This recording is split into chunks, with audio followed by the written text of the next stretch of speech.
सत श्री अकाल, नमस्कार, आदाब। This is Pulkit and welcome back to my YouTube channel Devbhoomi 360। आज की व्लॉग में अपन आपको दिखाने वाला है देवता, मतलब हमारे गांव के ऊपर एक बहुत मान्यता प्राप्त मंदिर है, वहां आपको ले जाने वाले और दिखेंगे भूमि। आप जो मेरे पीछे इतनी हरियाली देख रहे हो बॉस, इस हरियाली में आखिर होता क्या, खाली घास फूस होती है या फिर इसमें कुछ खाने पीने लायक भी होता है, वो सारी चीज़ें आपको आज के व्लॉग में दिखाई जाएंगी। और इतना ऊपर आके व्लॉग स्टार्ट करने का बॉस एक ही रीज़न है, क्योंकि यहाँ पर से हिमालय का व्यू है ना बॉस, एक नंबर चुंबक दिखता है। लेकिन अभी जो है बादल लगे हुए और दिख नहीं रहा है, बट मानो ना मानो बॉस व्यू बहुत तगड़ा आ रहा है। अब अपन चलते हैं यहाँ से मंदिर की तरफ। लेकिन बहुत समस्या ये है कि जब मैं ऊपर को आया था तब तो मैं इधर चढ़ गया था आराम से, लेकिन अब यहाँ से उतरने में काफ़ी मुश्किलें होने वाली है, क्योंकि पहाड़ों में बहुत सुबह सुबह चलने में सबसे ज़्यादा दिक्कत ये होती है कि यहाँ पर जो घास होती है आपकी, ये पूरी गीली रहती है और आपके चप्पल या जूते जो भी स्लिप करते हैं इसके ऊपर, वो सबसे बड़ी दिक्कत होती है ऐसे पहाड़ों पर चढ़ने बॉस। वही हमें भी हुई। तो अब चलते हैं मंदिर की तरफ और आपको नज़ारे दिखाते हैं।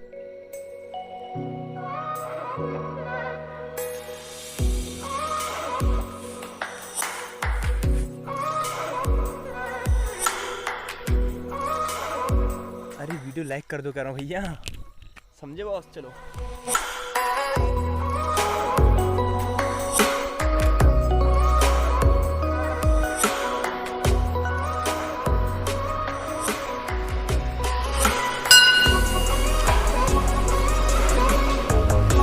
कुछ व्लॉग पहले मैंने आपसे कहा था कि एक मंदिर है हमारे गांव के ऊपर, उसे हम ऐसे जब भी जाते हैं वहाँ से सर झुका देते हैं, लेकिन मैंने उस व्लॉग में मंदिर दिखाया नहीं था, तो मैंने कहा आज उसकी कमी हम पूरी कर देते हैं। तो ये वही मंदिर है। इस मंदिर का नाम है श्री सिद्धेश्वर महादेव।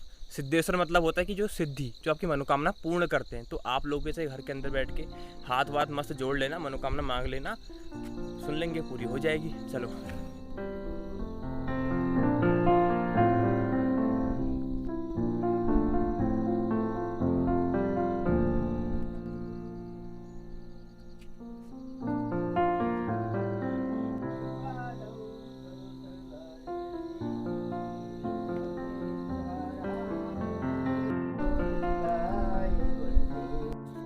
ये सिद्धेश्वर ये है, ऐसे ये राजा यहाँ के ये रहते हैं माँ भगवती के साथ ऊपर कालिका में जहाँ। हाँ, तो ये राजा जो है तो रात को चलते हैं, पहले कालिका मंदिर जाते हैं, वहाँ से माँ को मतलब प्रणाम करते हैं, है ना। प्रणाम कर करके फिर अपने ये सारे मतलब तो एरिया में चक्कर लगाते हैं और है कि मतलब है फिर वहाँ से आपने चक्कर लगा करके फिर अपने स्थान पर चले जाते हैं। बड़ा अच्छा लगा आपसे बात करके। हाँ, चलिए नीचे को चलते हैं। अच्छा। तो अभी बज रहा है शाम के पास, देख रहे हो बस एक चुटकी में एकदम समय बदल दिया हमने। तो सुबह मंदिर गए थे, मंदिर से आए, दिन भर सोई, कवर डिस्टर्ब कर रहा है, ठीक है। तो सुबह मंदिर गए, मंदिर से आए, दिन भर आराम किया। अब शाम को व्लॉग कंटिन्यू करेंगे अपन। जो सुबह आपने मंदिर देखा, तो सुबह आपने जो मंदिर देखा सॉरी, तो सुबह आपने जो मंदिर देखा आपको लग रहा होगा काफ़ी सिंपल सा मंदिर, छोटा सा। ये नहीं करने देगा बॉस। तब सुबह जो आपने मंदिर देखा बॉस, वो भी बन रहा है। और मैं गया था इस उम्मीद से कि मंदिर प्राचीन ही है, अभी मुझे पता नहीं था कि मंदिर वो बन रहा है वहाँ पे, क्योंकि जो प्राचीन मंदिर है बॉस वो बहुत बढ़िया मंदिर था और मुझे थोड़ा याद आ रहा है कि वो किस टाइप का था। तो ये बन जाएगा 6-7 महीनों बाद, तो फिर आपको दिखाएंगे अगर हम घर रहे तो बढ़िया तरीके से। लेकिन बॉस उसकी मान्यता उतनी ही है जितनी की अल्मोड़ा की चितई की मान्यता है। देखो अल्मोड़ा में भी बहुत सारे मंदिर है, लेकिन चितई की एक अलग ही मान्यता है। तो उस तरह से हमारे गाँव में उस मंदिर की मान्यता है। मैंने कहा आपको भी दिखा देते हैं। तो भाई सुबह सुबह हमने आपको भगवान जी के दर्शन करा दिए, हमने भी कर लिए, मनोकामना सबकी पूरी होगी, कोई टेंशन नहीं लेने का, मेहनत करते रहो। तो अपन चलते हैं खेतों की तरफ पिताजी के साथ, ठीक है जी, चलो।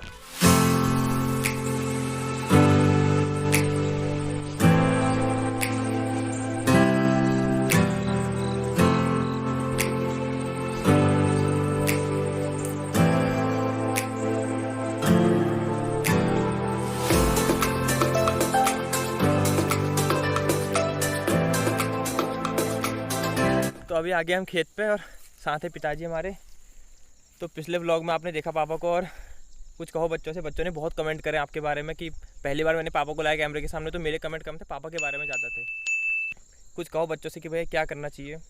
हाँ, तो मेहनत करनी चाहिए अपनी ज़िंदगी में, और क्या आगे वो बढ़ते रहना चाहिए, प्रोग्रेस करती रहनी चाहिए। और जो आजकल सिचुएशन चल रही है, मैं हाँ। चश्मा लगाऊंगा अब मैं भी पहनूंगा ना, अब ठीक है।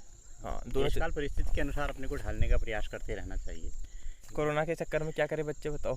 ऑनलाइन स्टडी का फायदा है कुछ या खाली व्हाट्सएप पे मैसेज ही चल रहे हैं? क्योंकि पापा भी टीचर है, पापा भी ऐसे मैसेज वगैरह से काम भेज रहे सारे बच्चों को, एग्जाम करवा रहे हैं ऑनलाइन। हाँ, तो बेनिफिट है नहीं है इसमें कुछ? अब बेनिफिट तो होगा ही, कुछ ना कुछ तो है, क्योंकि अब नहीं होने से तो बहुत बेटर ही है। हाँ, कुछ ना कुछ तो गाइडेंस ही मिलेगी उनको, तो उतनी फुल नहीं मिलेगी। तो अपन अब खेत पे हैं। अब पापा क्या दिखाने वाला खेत पे आज बताओ। तो ये जो हमारा खेत है काफ़ी बड़ा खेत है, उसमें बहुत तरह की चीज़ें हो रही, तो हमने कहा चलो इसको चूज़ करते हैं। यहाँ पर आपको 6-7 प्रकार की चीज़ें मिल जाएंगी इस खेत में। जो आजकल जो मानसून का टाइम होता है उसमें 32 प्रकार का अनाज होता है, 22 प्रकार का अनाज होता है। अनाज में सब चीज़ें आ जाती है, दालें भी आ जाती हैं, मक्का भी आ जाता है, लौकी, कद्दू, ये सब चीज़ें आती है अनाज में ना। जी हाँ, तो अब धान और धान, मडवा, माजरा, ये सारी जो चीज़ें हैं ये अनाज में आती है, दालें आती है। तो इस खेत पे कौन कौन सी दाल लगी पापा? दाल ये गहत की है। आओ अब शहर पे चलते हैं। थोड़ा पापा को इंट्रोड्यूस कराना भी ज़रूरी था, अब हो गया, पापा फ्रैंक होंगे धीरे धीरे। अब बताओ। ये दाल गहत की है, ये है गहत की दाल, देखो हुआ है, बेल है इसकी, और ये इसके दाने पकने के बाद पक जाते हैं।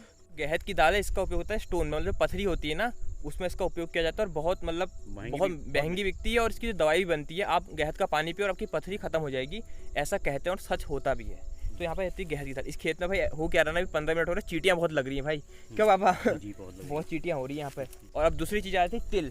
तो ये है तिल यहाँ पे, जो आप ऐसे श्राद्धों में सुना होगा ना, जौ तिल और तिल की चटनी वगैरह जो आप देखते हैं, वो ये तिल है। देखो बॉस, ये इसका तेल भी निकाला जा सकता है। और अभी ये कच्ची है, कितने दिन में पक जाएगी पापा ये? अभी हफ्ता भर लगता है इसको पकने में। 10-15 दिन में ये पक जाएगी। तो सब दिखाऊंगा आपको मैं धीरे धीरे, जब पक जाएंगी वो चीज़ें भी दिखाऊंगा। लेकिन यहाँ चींटियाँ बहुत हो रही है, तो ऊपर को चलते हैं अब और आपको दिखा। और क्या क्या हो रहा है पापा इस खेत पे? आगे चलते एक दाल और मिलेगी आपको, एक दाल और। अभी यहाँ पे अरहर हो रही है, रैंस हो रही है। देखो ये है रैंस की दाल, ये होती है रैंस की दाल। इससे आप ऐसा कच्चा भी खा सकते हैं ना। हाँ। देखो ये थोड़ा और मीठा हो रहा है, ये पक जाता है तब नहीं खाना है इसको, तब पका के खाना है। कच्चे में इसको आप बढ़िया हो रहा है। और क्या क्या चीज़ें पापा यहाँ पर? ये मडवा, मार पड़ी थी बालों के चक्कर में। जी ये है देखो मडुआ। हाँ, जिसकी रोटी खाते हैं, इसका वो बनता है आपका चपले। ये है मडुआ। एक जैसे गेहूं की रोटी होती है ना, एक मडुए की रोटी होती है। जब मडुआ होगा काला काला, तब हम आपको खिलाएंगे। मडुए की रोटी आपने सुनी होगी ना, पहाड़ में इस चीज़ की बनती है वो। ये सारी चीज़ें हमारा खेतों में होती है। इसके अलावा बहुत सारी चीज़ें हम दिखा रहे हैं आपको। अपने उस खेत में हमने आपको 2-3 चीज़ें दिखाई, लेकिन वहाँ चींटी बहुत हो रही थी भाई, सही बताऊँ, मतलब ऐसा हो रहा मेरा, इसलिए मैं वहाँ से आ गया। अब जाते अपन आ गए, और पिताजी हमें गाइड करे। वैसे चश्मा लगा के भी लड़का ठीक लगता है ना, मतलब कमी नहीं है, ऐसे या ऐसे। अभी तो स्मार्ट दोनों में लग रहा है। खैर अपनी तारीफ खुद से कर लेते हैं। चलो एक और चीज़, ये है जी चुलाए। देखो ये होती चुलाए, क्लोजअप ले लो आप ऐसे एक बार और। तो ये है चुलाई, इसके लड्डू बनते हैं, आप देखते हो चुलाई के लड्डू। और क्या क्या बनता है पापा इसका? व्रत के दिन चुलाई के लड्डू बनते हैं। पूरे खेत में चुलाई हो रही है, अपना नहीं है। ये हम जो रास्ते में आ रहे हैं सबका दिखाते जा रहे हैं, हम कवर कर लेंगे सारी चीज़ें। हर 2 कदम पे नई फसल है, एक और नई फसल आ चुकी है यहाँ पे, ऐसे घूमना पड़ेगा। ये अरहर है, ये है अरहर की दाल जो होती है। अरहर तो सबने देखा है, ये दाल तो उसका जो पेड़ होता है ऐसा होता है, पौधा। ये होता है अरहर का पौधा। साइज देखो, अभी पकी नहीं है ना पूरी है, इसके अंदर लगती है अरहर की दाल, ये आप देख सकते हैं। और इसके अभी तो कच्चे हैं इसके दाने, कुछ महीना भर लगे, क्योंकि अब जो महीना चल रहा है ये चल रहा है असोज का महीना।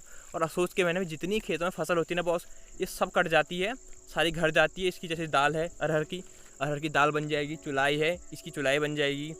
कहने का मतलब है कि सारी दालें बन जाती हैं और मतलब खाने के लिए रेडी हो जाती है इस टाइम पे, मतलब असोज के महीने के लास्ट में। अभी हम असोज का काम भी करेंगे बॉस, क्योंकि हमारी दालें पकी नहीं, आपने देखा ना, तेरे भी कच्चा ही है। जो पक जाएगा उसे घर ले जाएंगे, पूरी प्रोसेस आपको दिखाई जाएगी। इसलिए घंटी पे जोर से मारने का, और अपन चलते हैं ऊपर को।